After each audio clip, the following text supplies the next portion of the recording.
فرعون لوی ظالمو. اول نمبر ظلم خیداو چې وی انا ربکم الاعلی، زه ستاسو لوی خدایم. دا غټ ظلم دی. تعالی دا عقل دی له خدای درکړی، دا سترګې الله دی لپاره درکړی دي چې ته د خدای مقابله کې ودرېږه. انا ربکم الاعلی، ستاسو لوی خدای. نمبر 1.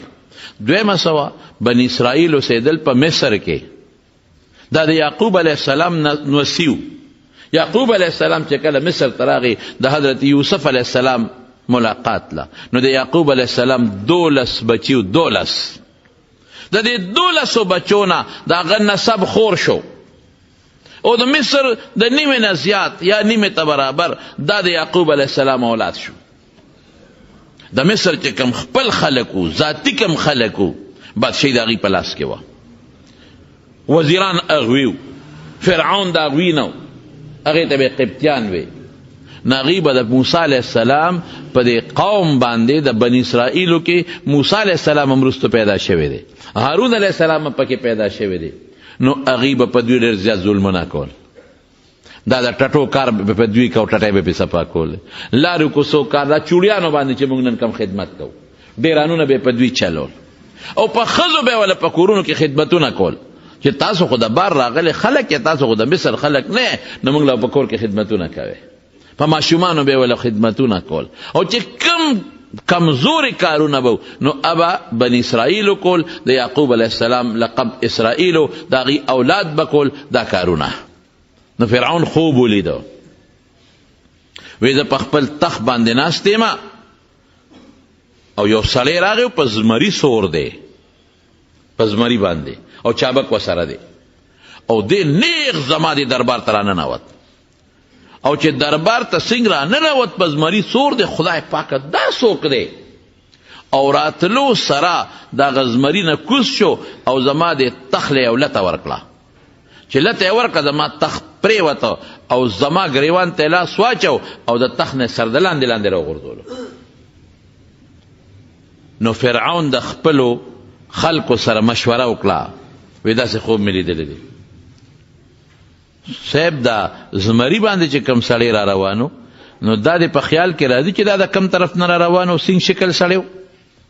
یو دا د بني اسرائیلو د طرف نه را روانو، هغه زمونږ نوکران قوم چې کم دی د یعقوب علیه السلام نوسی، هغې طرف نه را روانو، او شکل یې هم د هغوی په شان معلومېده. دا هر چا شکل معلومیږي، دا هر قوم د شکل نه پته لګي چې دا د دې قوم سره تعلق لري. لکه اوس د پنجاب نه یو میلمه راغی دلته کېناسته، او تاسو ورسره خبرې هم نه کړې، تاسو ته پته لګي چې دا د پنجاب دی. د پښتون نه مخ نه پته لګي چې دا پښتون دی. بیا پښتنو کې هم د بعضې علاقو خلک پیژندلی کېږي چې دا د پلانکې علاقې دی، دا د پلانکې علاقې دی، دا د پلانکې علاقې دی. وی بالکل شکل نه داسې معلومېده چې د یعقوب بني اسرائیلو والا دی، او د هغې د طرف نه هم راغی. وی صاحب د خوب تعبیر دی واضحه دی. څنګه دی؟ وی دوی کې به یو الک پیدا کېږي، بادشاهي به هم د نه اخلي او سر د لاندې به دې غورځوي، او طاقت به ورسره وي، لکه زمري طاقت دی. کونټی په لاس کې او چوکه په لاس کې نیول دا طاقت دی. او ستا دربار ته به نیغ راننوځي، تا کې به دونه جرأت نه چې دې منې کې، او نه به ستا نوکران منې کولی شي. او دا تعبیر او ټولو او بالکل دا تعبیر څوک ورسره بس وی دا چلو که چې دې ته بند تړل پکار دی. سیلاب چې کله په سر راشي نو بیا ته ځان نشي خلاصولی، مخکې نه به ورته بند تړی، دې ته مخکې نه بند تړل پکار دی. څنګه به بند تړو ورته؟ وی بس اډر کوه، او بني اسرائیلو کې چې څومره ماشومان پیدا کېږي دا مړه کوه، دا ختم کا، به دا هلک باړو پیدا نشي. یعنی دونه قمقلو، دومره بې وقوفانو چې رب العالمین د کوم څیز فیصله کړې وي هغې ته څوک بند تړلی شي؟ الله فیصله وکړه چې رب فیصله وکړه سپیره بچی ته هغې ته بند څنګه تړی؟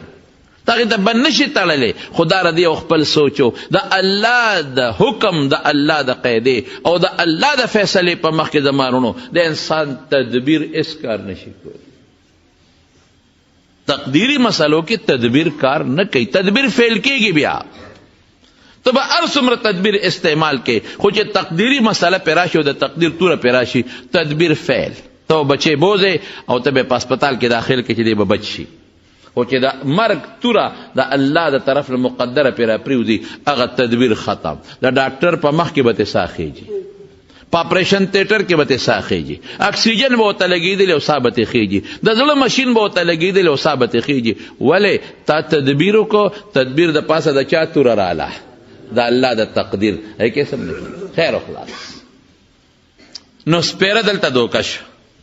دغه وخت کې د سپیره له پکارو چې ویرېدی، او دا ولې ما نه بادشاهي بالي، ولې به سر د لاندې غورځېږم، دا هلک به څوک چاک د کې به طاقت څوک پیدا کوي؟ الله به پیدا کوي. ما خو د خدای مقابله کې د خدای اعلان کړی دی.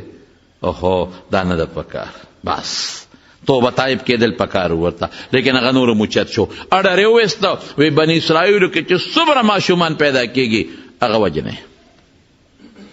ظلم زیات شو، دا بل ظلم، هغه الله سره ظلم او ورپسې مخلوق سره ظلم چې په بني اسرائیلو باندې تخپل ټټې پاکې او ته پلارو کوسې جارو کې او ته د هغې په ښځو په ماشومانو په کورونو کې خدمتونه کې او په ټوکې په کارونه کې وډیرانونه پې خوری. دغه یو ظلم، دا بل ظلم شروع شو.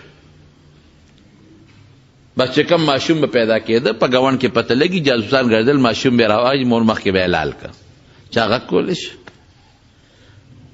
لیکن زما رونو نبی کریم صلی الله علیه وسلم فرمای چې ظالم دې په خپل ظلم باندې سر نه اوچتوي. ظالم دې دا نه وایي چې زه ظلم کوم او ما ته څوک نشي را رسېدی. الله پاک رسول الله مبارک فرمای ان الله لیملی الی الظالم، خدای ظالم له مهلت ورکوي، خو چې کله ونیسي نو بیا ته څوک نشي را خلاصولی. بیا اقا ظالم چغې وباسي په کټ کې پروتي او یو یو چغې د اسمانه پورې خیجي، خو الله بیا رانیولي، بیا راونیسي. مګه خو نخرې کوي، کله یو ځای سوړه وباسي، کله بل ځای سوړه وباسي، کله جامې کرپوي، کله د خوراک شیله ورځي، خو چې کله د لټ هغه سیخ پې د پاسه راغی بس بیا یې سم نشته، خبره ختم.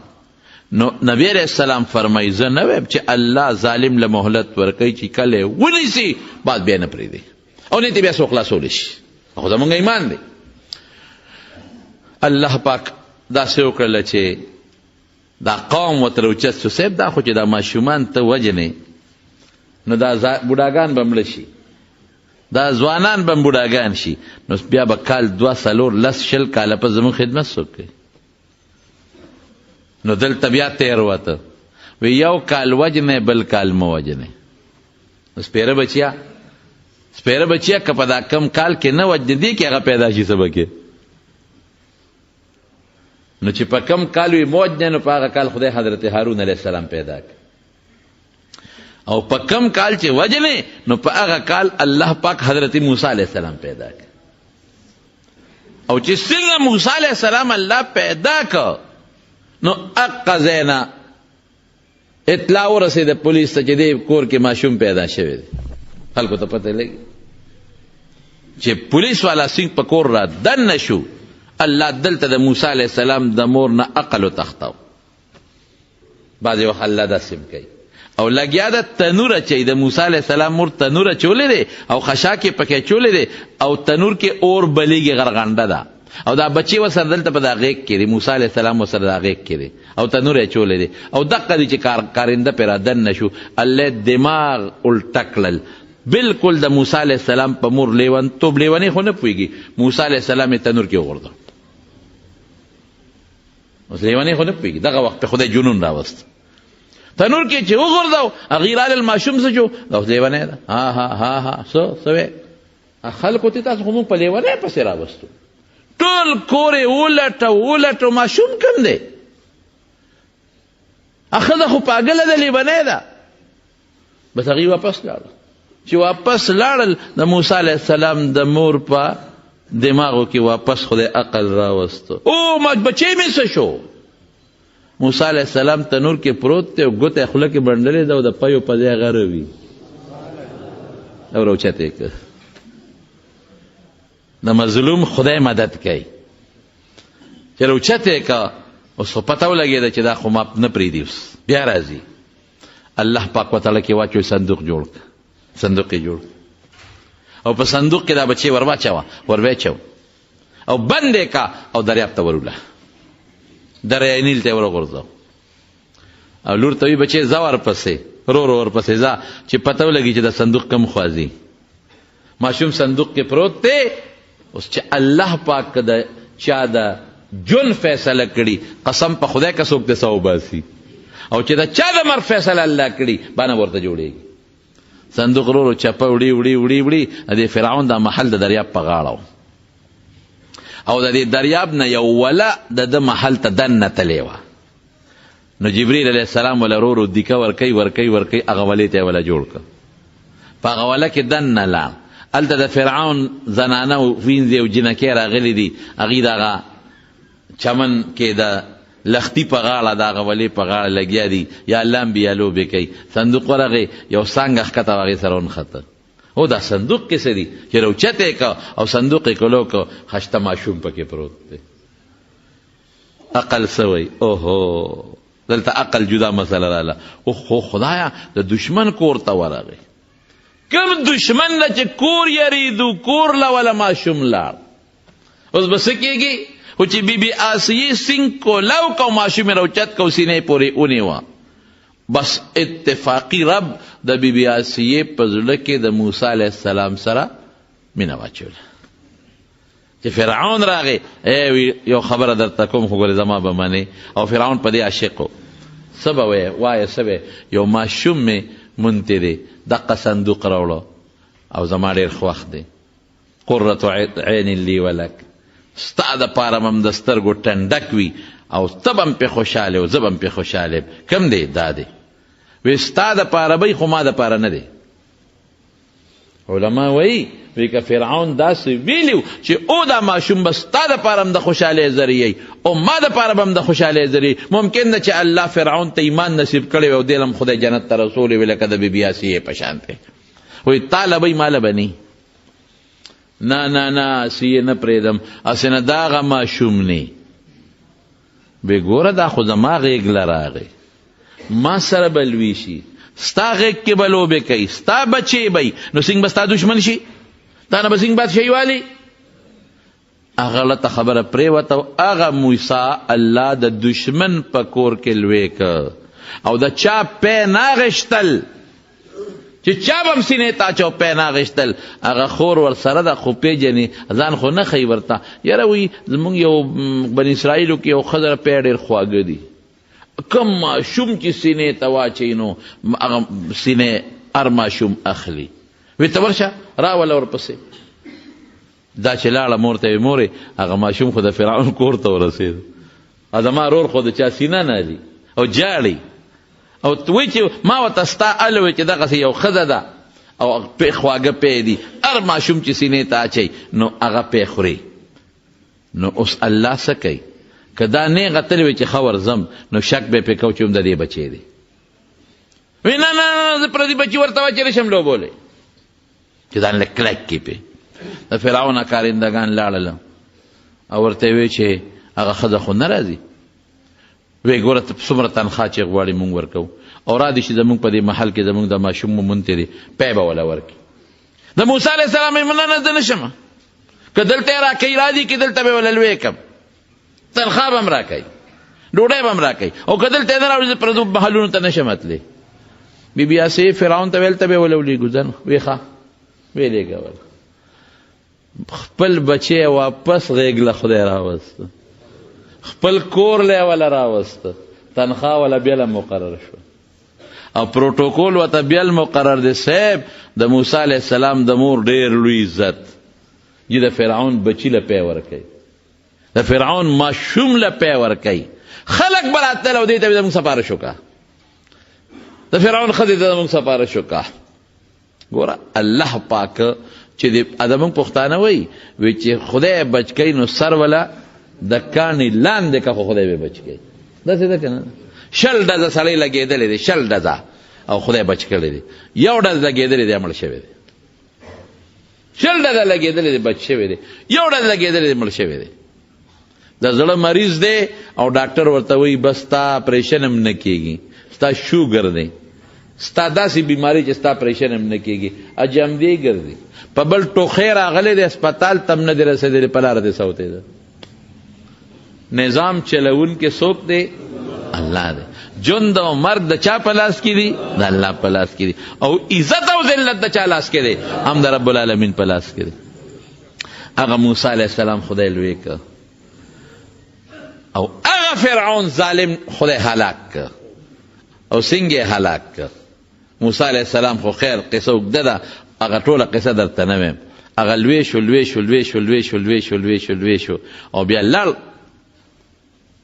د شعیب علیه السلام علاقې ته د هغه کار به داسې و چې فرعون پې پوهېده وستر وده چې دا هلک معلومیږي هغه به کار داسې کو چې فرعون پوهېده هوښیار و چې دا هلک معلومیږي نو بار راوتی دی دوه کسه په جګړه دي یو د موسی علیه السلام قومي دی یو د فرعون قومي دی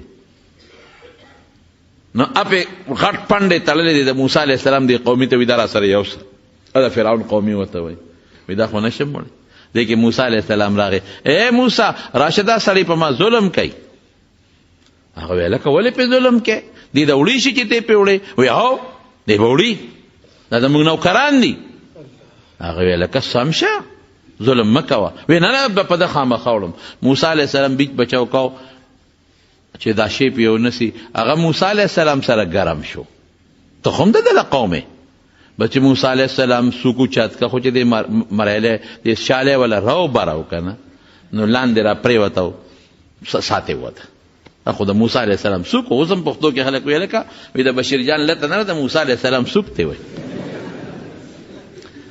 چې سوکي ورک بس سړی پس بکه پریوتاو خرړې مړ شو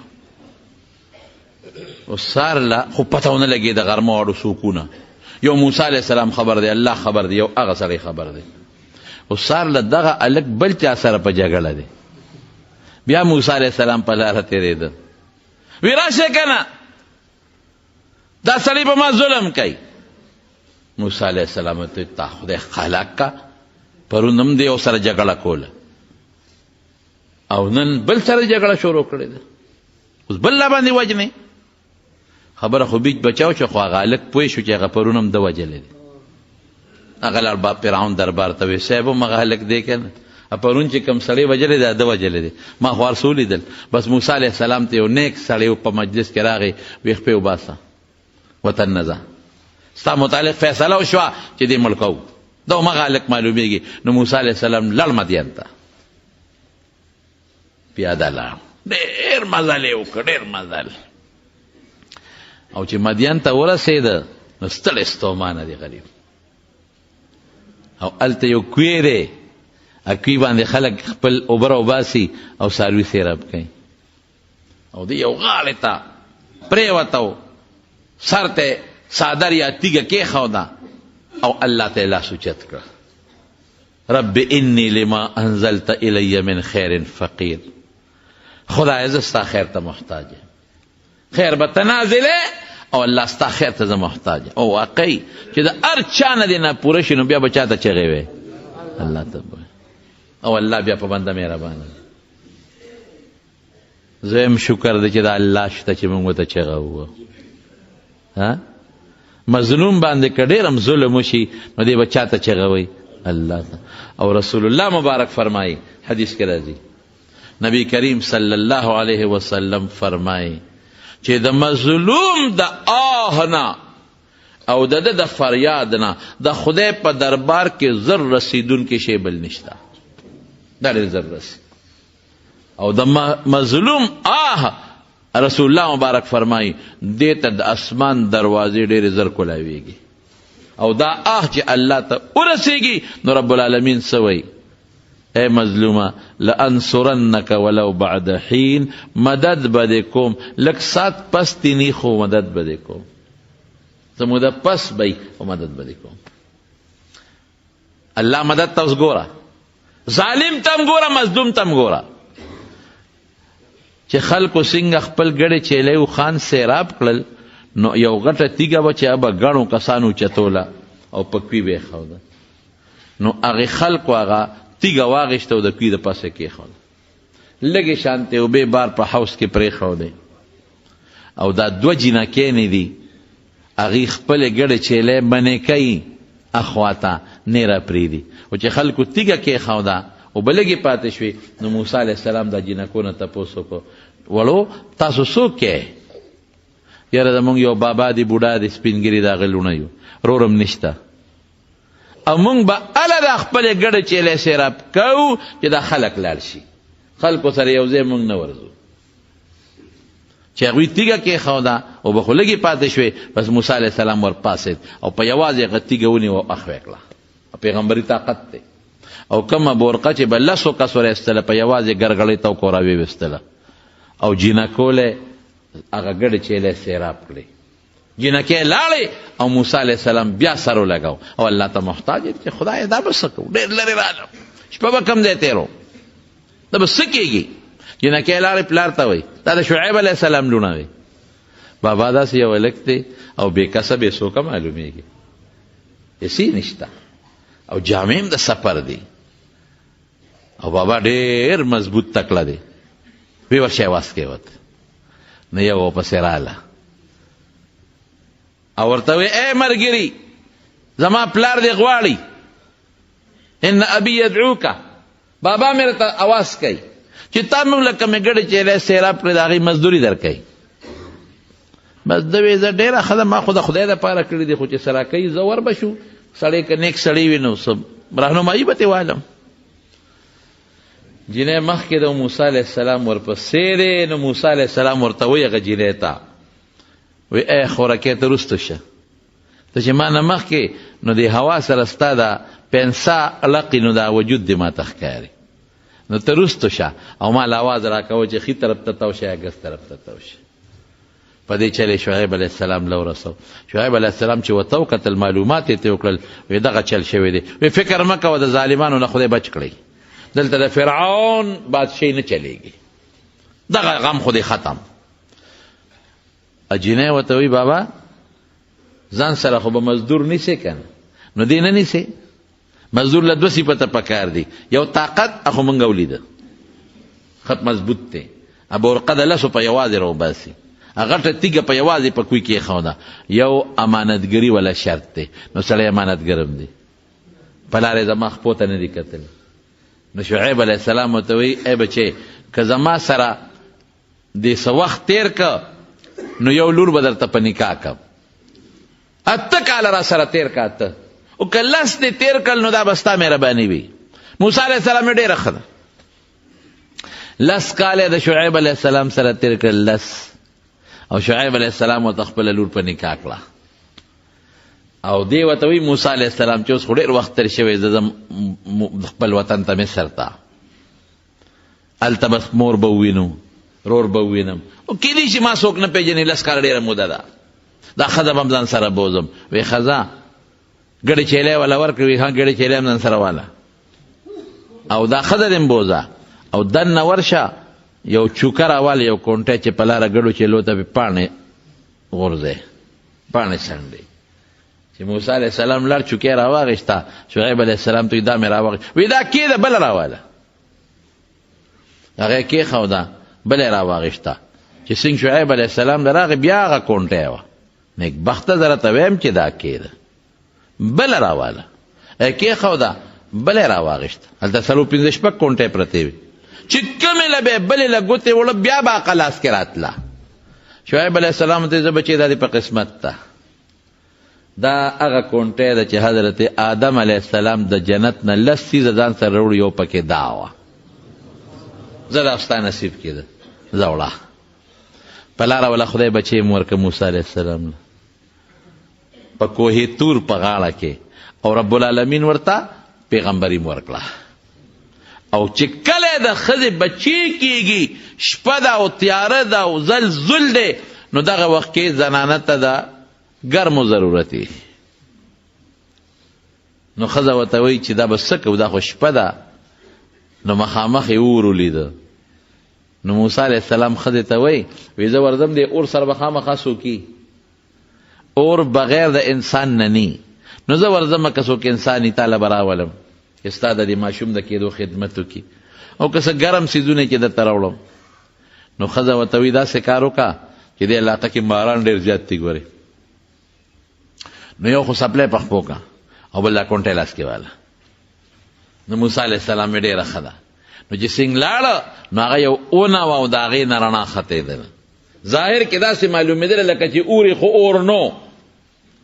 نو دې حیران دی چې خدای د ونې په سر اور بلیږي. نو شونټی را واغېشته او هغې ته نږدې کړه. نو چې نږدې کړه نو هغه اور ته اوچت شو. نو چې دې سنګ شونټی نږدې کوي نو ورته بره خېږي. خدای دا څنګه چل دی؟ نو په دې سوچ کې دی چې د هغې نه ورته آواز وشو ای موسی انی انا ربک فاخلع نعلیک، زه ستا رب یم اور نه یم. فاخلع نعلیک پڼې وباسه انک بالوادي المقدس طوا، دا خو ډېره پاکه علاقه ده، پڼې دې وباسه. نو دی وی الله کوم ځای اواز داسې راځي، د الله اواز یوازې په غوږ نه اورېدلی کېږي، د الله اواز انسان په هر اندام اوري. د بنده د اواز په شانتې نه چې په غوږ اورېدلی کېږي. نو دې سر تاوی راته وایه این انت یا رب، الله کوم ځای، الله کوم ځای. رب العالمین ورته دوه معجزې ورکړې او اډر یې ورکړ، زه فرعون له ځه وی د هغې خو په ما بدل را پورې دی، فکر مه کوه، هېڅ غږ مه کوه، هېڅ فکر مه کوه، زه له سره مردګرې مه کنه. کونټی به دي چې کله هم تکلیف ته پیښېږي دا غورځوه، اجدها به ترې جوړېږي. او کاغه د نه بل دلیل غوښته نو لاس ترخ کې منډه و بار راوباسه، هغې نه به رڼاګانې خېږي. وی الله ما له ملګري په کار دی. وی زه ستا ورور هارون مې له ملګري که چې موسی علیه السلام څنګه راورسېد مصر ته، هارون علیه السلام الله خبر کړی ځکه هغه ته پیغمبري میلو وه، هغه استقبال ته ولاړ.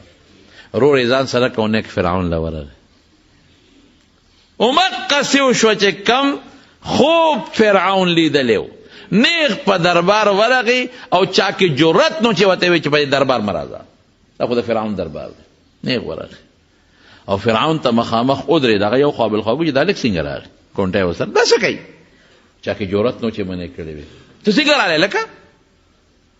ورته وی زه موسی یم ښه، پېژنې مې چې تا سره مې کوم وخت تېر کړی دی، زه د خدای پیغمبر یم، دا مې ورور دی هارون، دا هم د خدای پیغمبر دی او موږ راغلي یو او بس ډېره ګناه دی وکړه، ډېر ظلم دی وکړه. اوس هم الله دله مهلت درکوي، توبه وباسه، اوس هم الله دې معاف کوي، توبه وباسه. الله یو منه، موږ د خدای رسول ومنه. هغه چې خوا دې خوا کول، موسی علیه السلام ته الله وی دا کونټی غورځوه، خو چې کونټی وغورځوه د هغې نه وجدها ښامار جوړ شو او فرعون غروال منډه یې کړی. زموږ بعضې کتابونه لیکي وی اویا دستونه یې وکړل او څوک وایي شپږ شل یې وکړل. نو مې دا دغه وخت کې چا شمېرلی او دستونه څوک د چا شماري. خو خیر خلاصه دا ده چې دستونه پې ولګېدل، یره پې راله، منډه یې وواله او موسی علیه السلام ته شی کنټرول کا، چې قابو که اوس که موږ پسې خوله راوچته کړه خو غرق به م کي. دا په الله یره تېروله. موسی علیه السلام چې کونټۍ ته ګوتې کړې، هغې نه واپس امسا جوړه شوه.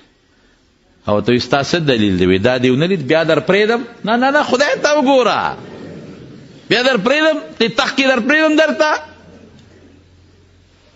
موسی علیه السلام لاره وویست، دا سره وویست، هغې نه رڼا ختېده، خو د برګي مرض په شانتې ده پوره رڼا یې کوله. اسه وایي وي ته خو جادوګر یې، جادوګر دله راغونډوم، که تا وګټله ته به په حق یې، که هغې وګټله موږ به په حقه یو. ډېره ښه. یعنې داسې په موسی علیه السلام د هغه کونټۍ یره تېره شوه چې نه هغه پولیس ته څه ویلی شو نه فوج ته څه ویلی شو، غږ یې نه شو کولی. هر شي سره به ګزاره وکړي، خو چې چا سره کونټۍ وي او د هغې نه مار جوړېږي والله که ورسره ګزاره وکړي.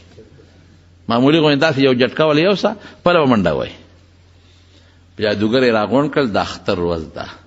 جادوګرو لاول د موسی علیه السلام سره خپله خبره وکړه چې که موږ وګټلو څه به انعام به م در کوم، تنخوا پیسې م در کوم او تاسو به ټول د قومي اسمبلۍ او د سینټ ممبران به یې او د صوبایي اسمبلۍ ممبران به یې، غټ غټ ممبران به یې، دنه غټ غټ ممبران جوړوم. دا اوس چې کوم ستا د صوبې او د قومي ممبران دي، اوس بولي لګېدلې ده ښه. یو د صوبې اسمبلۍ ممبر په شپږ کروړه او په 88 کروړه خرڅېږي. ګډان او چیلي دي، ګډان او چیلي چې څنګه خرڅېږي. افسوس افسوس، خفه کېږئ مه. مونږ هغه خلک سملو ته لېږلی دي، هغه خلک چې نن هغه لکه د حیوانانو په شان خرڅېږي. دا زموږ مشران دي. زه افسوس کې کله پروزم، یو وی هغه غل دی، بل وی دا بل غل دی، نه پوهېږو چې ساس پکې څوک دی. سپریم کورټ وی ته غلې کوزېږه، ابل غل دی کوزېږه. های کورټ وی نه دا نه دی، ابل غل دی. دا زموږ مشران دي. د خلکو له موږ وټونه ورکوو. دا به زموږ د قوم مشران جوړېږي. نن بولي لګېدلې ده، ایم پی اګان به خرڅېږي. او 8 کروڑ روپو ته پرون ما ته چا وی چې 8 کروڑ روپو ته ممبر قیمت ورسېد. دا خو ډېر لوی مضبوطه تی دی، دومره قیمت خو د بل چا نشته، دومره پیسو باندې خرڅېږي. د کم قوم ممبر به خرڅېږي؟ دغه قوم به دقه سپیرله دغه خنزیر له وټ ورکړي چې کم خنزیر تا نه وټ واغېست او جومات په جومات او کوټه په کوټه وګرځېد او دی بیا خپل وټ خرڅوي او ځان خرڅوي. بهر کې دا پکې ځان نه مسله ده. خو خبره مې دې پورې کوله، دا سوال خو به د خدای نه کوو که نه، چې خدایا ممکن خپله یره پیدا کړي چې مونږ هر وختانه یریږو، او خدای زمونږ د دې وطن مشران هم هغه جوړ کړي چې د هغوی په زړه کې ستا یری، بس چې ستا یری پړه کینی که نه، او صرف زمونږ د خرڅولو دپاره ځي. نو خدای داسې مه مقرروي. بهر کې زما وروڼو جادوګر یې راغونډ کړل، د اختر ورځ د میله د جادوګرو پړي راوړل او امساګانې راوړل، په میدان یې وغورځول او دومره ماران ته جوړ شو، دومره ماران چې حضرت موسی علیه السلام باندې یره راله. او قرآن وی وجاءوا بسحر عظیم، ډېر لوی سحر یې جوړ کړ، ډېر لوی سحر. موسی علیه السلام یره چې خدای پاکه دا خو په سوونو نه دي، په زرګونو باران دي، که زما کونټۍ نه جوړي او دین جوړ کړل او دا خو ډېر دی. الله یې مه یېرېږه، ورغورځوه کونټۍ. خو چې موسی علیه السلام کونټۍ څنګه وغورځوله، کونټۍ لګیا شوه او یو خولې په دا یو غاړه کې کړه او بله په دا بله غاړه کې کړه، خو چې شلق یې ورکړه ټول یې راغونډ کړل او خوند یې هم پې ونه وه، غونډ یې تېر کړل. او کونټۍ والا د موسی علیه السلام مر فرعون طرف ته ور روان شو، او چې ورلل نو په هغه د ټیزونو باران. شي لیسا شي قابو کا موسی وی نه دې پرې، خدای ته وګوره، ستا د غرب باندې قسم چې ستا مشي قابو کا غر کې. اوس منې که نه منې؟ جادوګر پوه شو، مولا پیژني، ناتخوان پیژني، جادوګر پیژني. هغوی پوه جادوګر نه دی، ټولو په یو ژبه چغه کړې آمنا برب موسی و هارون، زمونږ د موسی او د هارون په رب ایمان. ټول مسلمانان شو. او فرعون سوی پرېږدم هم چېته لاس او خپې ده نه پرې کوم، ښې لاس او ګس خپه، او لښکر یې راوویسته. موسی علیه السلام الله سره مشوره وکړه، څه وکړم؟ وي داسې وکړه چې دا چې څومره مسلمانان دي ستا د قوم او دا جادوګر هم ټول مسلمانان شو، دا واله زه راته لار ښیم ځه. الله ورته لار ښوله، دوی تلل او فرعون ته اطلاع میلو چې سړي خو د نه وتښتېدل، هغه 6 لکه لښکر د فرعون ورپسې شي. موسی علیه السلام ته قوم وایي چې دا په خپله خوښه په دې لار روانې، وی نه دا راته الله ښودلې ده، وی دا خو به دریاب ورغلې ده، اوس به څه کوو؟ هلته دریاب او دې خوا د فرعون لښکر، اوس به کیس په دې لاره ولې رالې؟ موسی علیه السلام الله ته وی الله څوکم؟ فلما تراءى الفئتان قال انا لمدرکون قال کلا، الله را لاندې کړو، هغه دې راورسېدل. الله وی نه هېڅ هم نشي کولی، ورځه پې دریاب دی، ته ور نږدې شې، چې نږدې شوې کونټۍ والا یو سا کونټۍ یوړه، دریاب کې خدای 12 لارې جوړې کړې، هوا پکې وچلېده، ځمکه موچه شوه، او اړه روکه چې لومبۍ لار د پلانکي قوم، دویمه د پلانکي، دریمه د پلانکي، چې ازدحام جوړ نه شي، هر قوم په خپل اسانه لاړ شي. موسی علیه السلام سره د قومه پورې وت. او فرعون چې څنګه راغی نو د خپل قوم ته وی هم لیدل دومره زما روب دی چې هلته مو دریاب راته وشلېده. خو چې را نږدې شو که نه نو بیا پې یاره ټرتار پې ولګېد، ټرتار یاره هسې نه چې وردر نه شو، چې ته غرق نه شو. رسول الله مبارک فرمایي وی جبریل علیه السلام راته وی چې اس پې اخوا دې خوا کول، اس په مې ولې د قیزې نه ونیولو، کړس پې ورکړه، را دننه مې کړه، او ټول قوم ورپسې په هغه لارو را دننه شو. او چې سنگ د دریاب دی میانسته شو موسی علیه السلام اوته بیا ولا کونټه یې وسه چې کونټه یې وړه دریاب پې وجنګېد 6 لکه فوج فرعون ټول خدای غرق کړل تباه شو.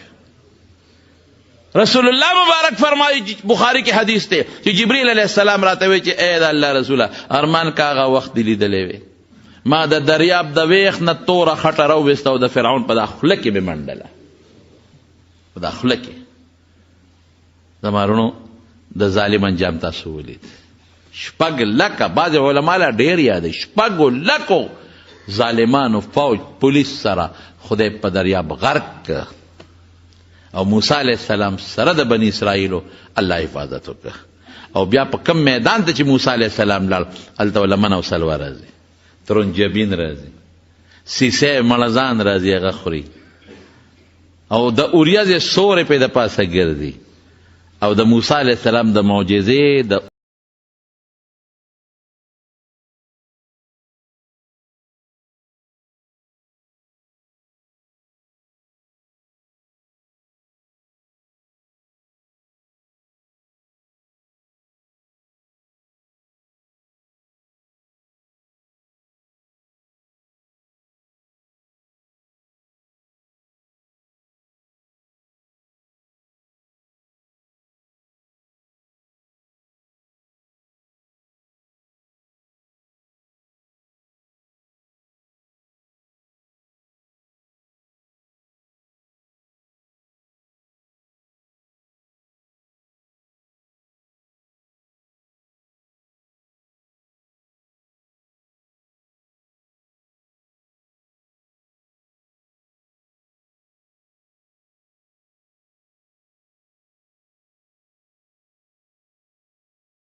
Komal, cheap job cheap. Which color do you choose? एक colour choose कर यार क्यों गलत करने के लिए तू चुपचाप एक कलर चूज करना पिंक PIN पिंक कलर है इसमें ये 4 कलर दिए इसमें से एक चूज करना ग्रीन ठीक है GREEN ग्रीन अब इसमें से एक नंबर चूज कर 0 1 8 ठीक है अब इसमें से एक नंबर चूज कर देख सोच समझ के करना बात है तो चेंज नहीं कर सकती 0 पक्का कंफर्म पक्का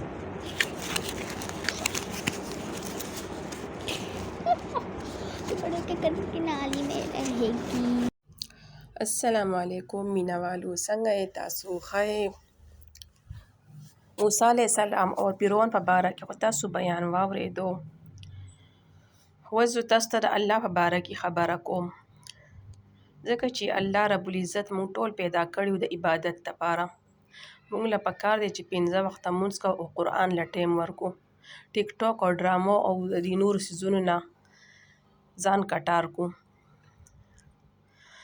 الله رب العزت چې د چا نه ناراضه شي د چا نه رزق نالي د چا نه کور نالي د چا نه بچي نالي د چا نه نعمتونه نالي ټول نعمتونه موږ له راکړي دي دنیا ښه په صحیح او په ټاټ باټ کې روانه ده ټولو له صحیح سره رزق ورکوي ګاډی ورکوي په ټوکې رزق راخیږي صرف اور صرف الله چې زموږ ناراضه شي زموږ نه صرف څه واخلي د سجدې توفیق رانهوالي موږ بیا الله ته سجده نه لګو شیطان کله یوه سجده نه ده لګولې هغه ابلیس شوی دی موږ دومره ډېرې سجدې قضا کړي او نیک او نو زموږ به څه کېږي تاسو په خپله سوچ وکئ او په دې باندې دغه وکئ چې زموږ به څه کېږي فرض که یو ورځ داسې راشي چې تاسو مړه یئ او تاسو بیا سوچ وکئ چې موږ به مړه شو نو موږ به قبر ته ویوړی شو او زموږ سره به د دنیا چانس ختم شي موږ به بیا څه کوو تاسو له پکار دی چې د دې غم وکئ.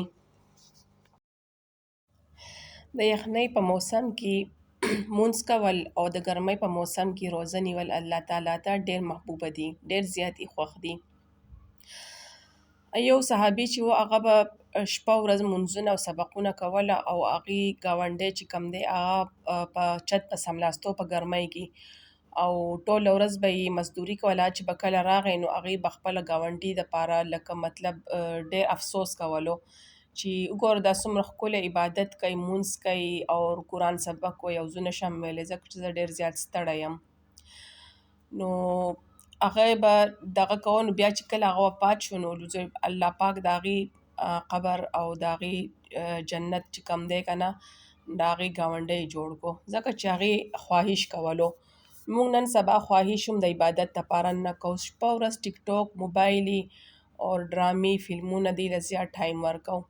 بیان چې یو 5 منټ یا 10 منټ نه سوا شي نو بیا مونږ وایي دا ټایم خرابوي او کله چې مونږ ټیک ټاک باندې پوره نیمه ورځ پوره شپه کوو نو هغه مونږ له ټایم نه خرابوي. ډېر افسوس مقام دی. زه تاسو ته دا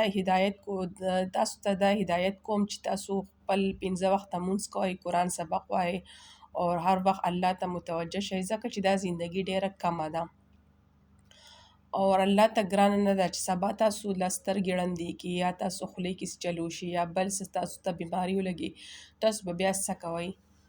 نو دې نه ښه دا دی چې تاسو اوس تاسو له صحت راکړی دی الله پاک د هغې نه فایده واخلئ، مونځ وکئ، سبق ووایئ او د الله پاک عبادت وکئ. الله مونږ عبادت له پیدا کړي یو او انسانان یې د عبادت دپاره پیدا کړي دي. داسې چې کم دی نو حلال رزق هم عبادت دی.